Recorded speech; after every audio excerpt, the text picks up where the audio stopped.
What's up guys, and welcome to DOORS ReCrafted / DOORS in Minecraft Devlog 8. For those who are new and don't know what DOORS ReCrafted is a Roblox DOORS fan game made in Minecraft Bedrock Edition as a Minecraft map, using only command blocks and a texture pack. Not only that, but it also has its own entities, lore, mechanics, and locations that exist inside of this game. Some of the entities are inspired off of DOORS, but they are still unique to this game and hopefully give a different experience from Roblox DOORS. Now for those who saw my last video on this channel, being the future of DOORS ReCrafted, you might be a little confused as to why I'm posting Devlog 8 first and not my entity video that I was talking about last time. Well, that's because in that video I mentioned how I was trying to remake a bunch of the entities to make them look better, but I realized that doing all of that was not going to be, well, covered in this video and was going to be covered in Devlog 9, which, you know, is after Devlog 8. So I realized that there's no point in not recording this video first and getting it out for you guys to see, so that's why I am recording it first and posting it first. In this video, I'm going to be talking about the new outdoors entities that I've added, and also how the outdoors works, and the new lobby revamp that I've done. Not only that, but I'm also going to talk about the future of how rooms in this game will be built from now on, as I'm going to be changing the building style and overall atmosphere of the entire game. So without further ado, let's get started on our retextures. Now, the first one is actually directly related to Devlog 7. If any of you remember what happened in Devlog 7, you would remember that I was going to be hosting a dupe face contest where users could submit faces for dupe. Now, I called it a contest, but it wasn't really a contest. It was more of, hey, submit your face for dupe and I'll add it to the game. So that's what I've done here. Now, I'll give credits to all the people who made these on screen. Some of them were altered to fit the game better with the color palettes, and actually some of these have been changed further to fit the overall theme of, you know, scary teethy guy. But thank you so much to the people who submitted these. I really appreciate all the ideas that have been added, and hopefully people will enjoy them in game. Next, we have this painting. This used to be some other painting, but I replaced it with this one. I don't remember what the original painting was, but it will be on screen, probably. Next up are these. Now, the texture on here hasn't changed, but I have changed the top and bottom to match the bottom part of the texture instead of just mapping this on top, because it looked kind of weird in areas where it was just the block on its own. So yeah, those have changed. I've also changed the window pane block to have this frame also extend out here, because before it just had the normal glass texture and it looked really strange. Next are these. First, this book you've probably seen before if you watched the other devlogs, but it has been mapped to the enchanted book instead of being mapped to the written book. These are also pretty cool. I learned that you can stack slabs to make them double slabs, and you can actually change the texture of what the double slab looks like. So if I stack these, you'll notice that these will tile like this, kind of similar to how the smooth stone slab tiles, and this one will change into a chiseled version of itself. Now this one used to be mapped to a different block as well, that being, I think it was like a chiseled copper or something, but now it is mapped to a copper bulb, so I can turn it on and off at will, and it now actually emits its own light instead of me having to use a bunch of light blocks. Now, let's talk about the new blocks. There are quite a few here, so I'm gonna probably go through these really quickly. The first one being this one. This has to do with the road that now exists outside of the lobby. These are the new aspen logs and trees. So we have the log and the leaves. These will show up as certain trees. I might change it to where it is varied with the eyes, but besides that, that is how that looks. Next is the Hotel Wood sign, which is a sign of the Hotel Wood texture. These are for the outside of the lobby. They are supposed to be stacked like this, so you can see them like that, and you'll see them once I get to the lobby. Now, these next three pallets of blocks are all for the exterior of the lobby. So we have exterior brick tiles, exterior bricks, and the exterior seam.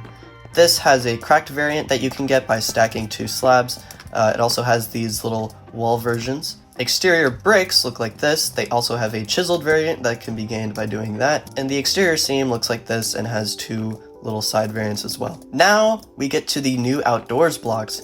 So first we have Outstone.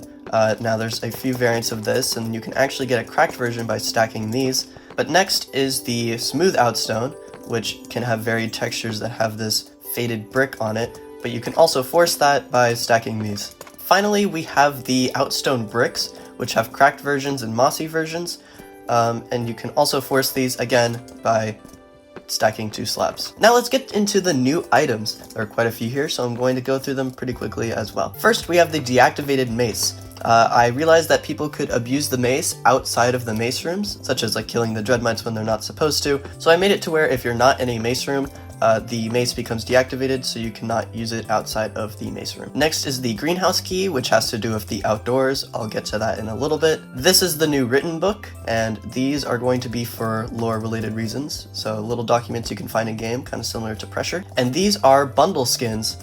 These are all rewarded by gaining certain achievements in the game and can be applied to your bundle at any time. You can also now see the opened versions down below. Next are some new particle effects. First, we have this and this. Both of these relate to a new entity, and both of them also glow in the dark. Now these are actually 2 that have already existed, but these are related to the crucifix.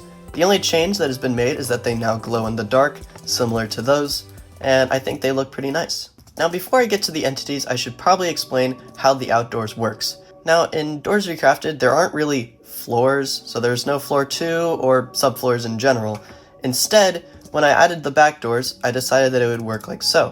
When walking into a room, you can encounter a room kind of like this, which is actually that right there, and there'll be a locked door. The only way to get the key to this is by going through this, going down here, and completing a backdoor segment that will last a little bit. And then you'll get a key, which will bring you back here, and you'll be able to unlock the door. Now the outdoors is going to act very similarly, however it is guaranteed to happen at the courthouse. So once you get to door 89, you'll enter the courthouse, you'll be greeted with a locked version of this door, and you'll have to go on a side quest to get the key, which will be the outdoors. With that in mind, let's finally talk about the outdoors entities, the first of which being the Eyekeeper. Now the Eyekeeper is a creaking, and if you know how the creaking works in Minecraft, you'd know that they work very similarly to a weeping angel. Basically meaning, if you look at them, they stop, but if you look away, they'll chase you. But it's not only that. If you couldn't tell by the name, this entity is inspired by the groundskeeper. So basically, when it's on normal path blocks, or really any non-natural block, such as like stone, it will walk at a normal speed and do a normal amount of damage. However, when it's on natural blocks like grass or moss, it will run faster and do more damage. And it gets even worse. If it's on any pale type blocks, such as pale moss, pale logs, pale wood, it will be even faster and do even more damage. So you'll want to avoid anything pale or really any natural blocks in general. But that's not all. Even if you outrun this entity and get pretty far away, he'll actually teleport to you using the creaking hearts that will be placed around the outdoors. So no matter what, there's really no fully escaping him, but you can get some distance on him, and there are actually a few other methods to get your distance on him besides just staring at him, and that is utilized with the other entities. The first of these other entities is Emanate. Emanate is a lightning rod. Since the outdoors is the outdoors, it will be raining constantly, mostly thunderstorming. Emanate will be occasionally struck by lightning. The most important part about this entity is that when it is eventually struck by lightning, it will make an area of effect that will make you take damage. Now as you can see, it makes this effect, and when I stand in it, I will begin to take damage. But it's not just me that is affected by this, the Eyekeeper is as well.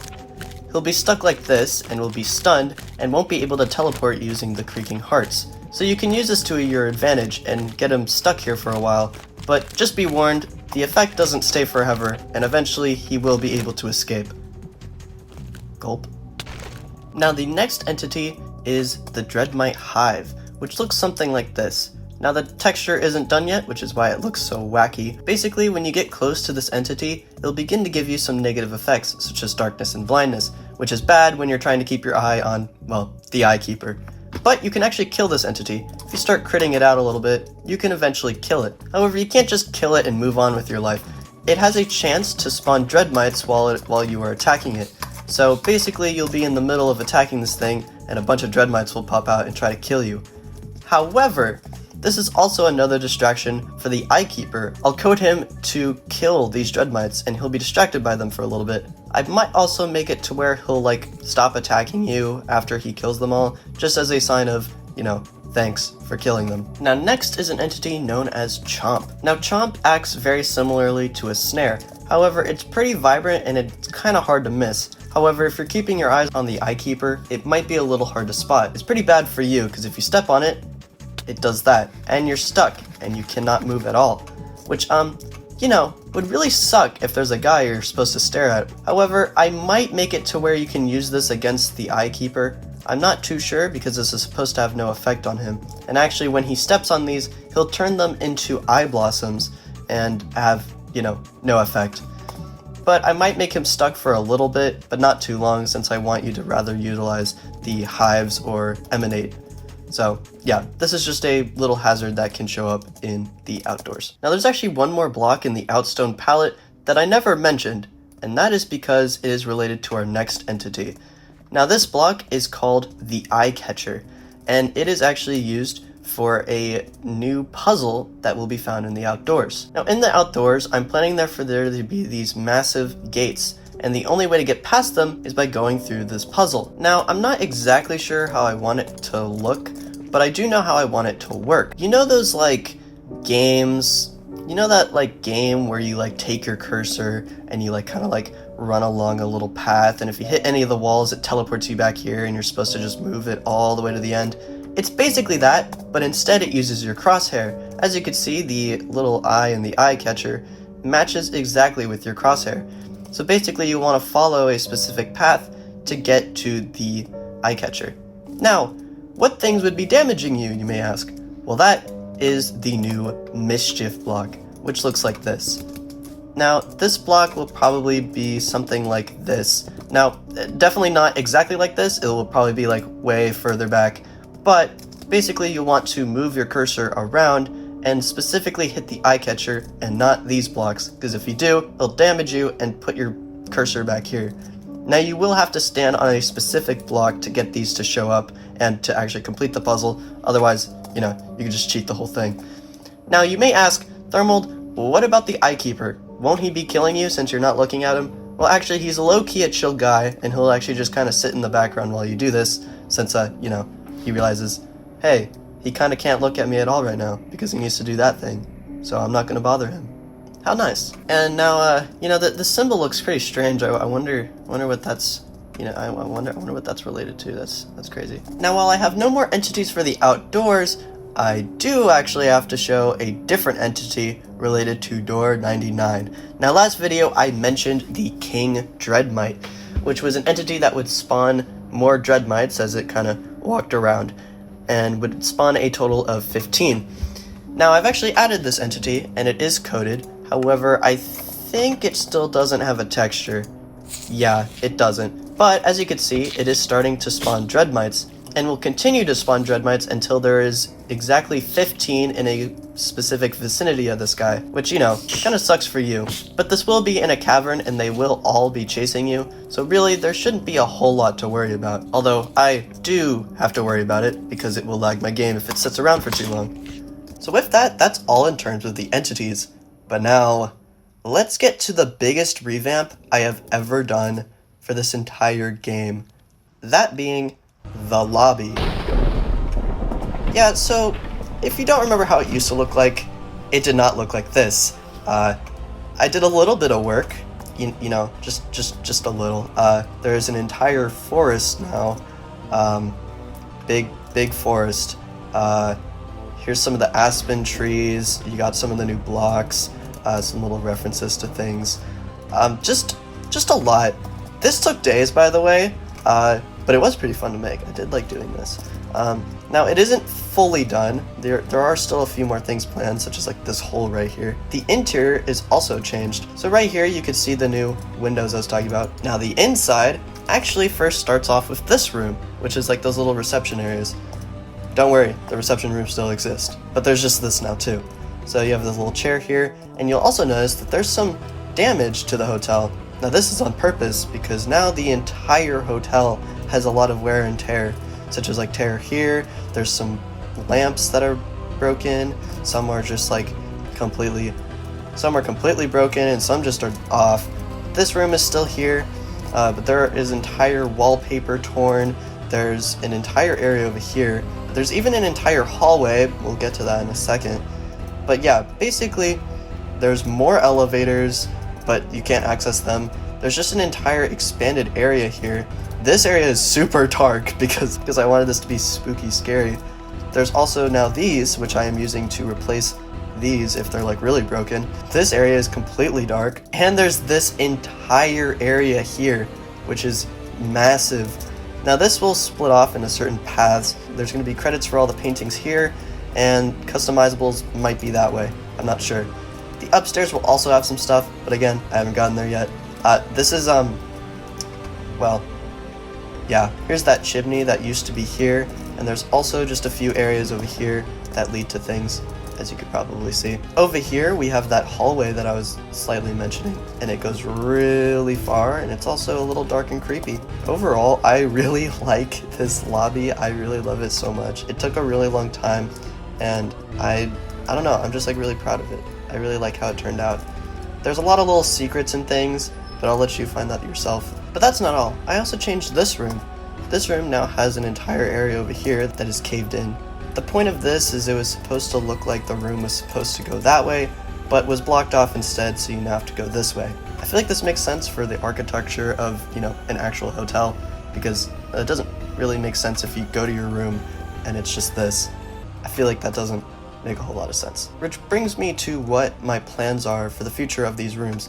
I plan to make them more abandoned looking, more damaged in general, and just kind of make more sense in terms of a hotel setting, as this takes place in an actual hotel and not some weird limbo, infinite thingy, whatever. So I want to make this whole game actually seem more in tune to that. Hey, it's me, Thermald from the future. I low-key forgot about something that I added. There's a new painting that was made by this guy on screen. It's very cool.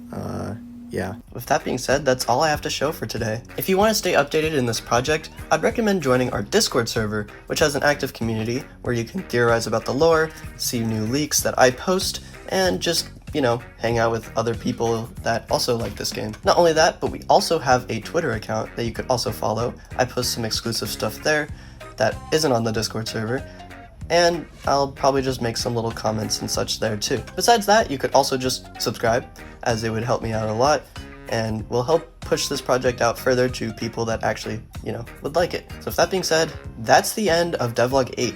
Devlog 9 shouldn't take too long, as most of the stuff that I've done is actually done now, and I might post that entity video soon. However, I might make a separate video explaining this game first, before I make that. So yeah, that's all for now. Thank y'all so much for watching, and I'll see y'all later. Bye!